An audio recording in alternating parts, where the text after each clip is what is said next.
আমরা অনেক সময় নিজেকে ভালো মানুষ প্রমাণ করতে গিয়ে অথবা ভদ্রতা দেখানোর জন্য এমন কিছু করে থাকি যা সত্যিকার অর্থে আমাদের মন থেকে আসে না বা আমরা মন থেকে সেটা করি না। আর যেটাকে সোজা বাংলা ভাষায় বলে যে ফর্মালিটি মেনটেন করা। আসলে ফর্মালিটি মেনটেন অনেক সময় প্রয়োজনীয়, যা সমাজের শৃঙ্খলা বজায় রাখতে বা সম্পর্ক ধরে রাখতে বা টিকে থাকতে খুব বেশি সহায়ক হয়। কিন্তু যদি সেই ফর্মালিটি যদি শুধুমাত্র লোক দেখানোর জন্য হয় আর মন থেকে এর কোনো মূল্যবোধ না থাকে, তাহলে সেটা কৃত্রিম হয়ে যায়। কারণ এখনকার মানুষ খুব বিচক্ষণ। কারণ মানুষ খুব সহজে বা খুব দ্রুত বুঝে ফেলে যে আপনি যদি কারোর জন্য কিছু করছেন বা করতে চান, সেটা কি আপনি আন্তরিকভাবে করছেন নাকি না করলেই নয় সেইটা ভেবে করছেন, সেটা মানুষ খুব সহজেই বুঝে ফেলে।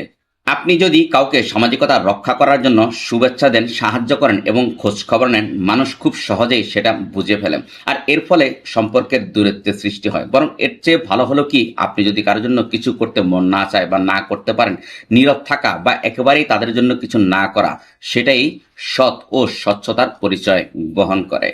এখন মূল কথা হচ্ছে যে আপনি যদি কারোর জন্য মন থেকে কিছু করতে না পারেন বা মন না চায়, তাহলে সেটা ফর্মালিটি করে করবেন না। প্রয়োজনীয় সৌজন্য রাখুন, কিন্তু কারোর সাথে মিথ্যা ভাব প্রদর্শন করবেন না। এতে করে নিজের ভ্যালুই কিন্তু কমে যায়। Thanks for watching.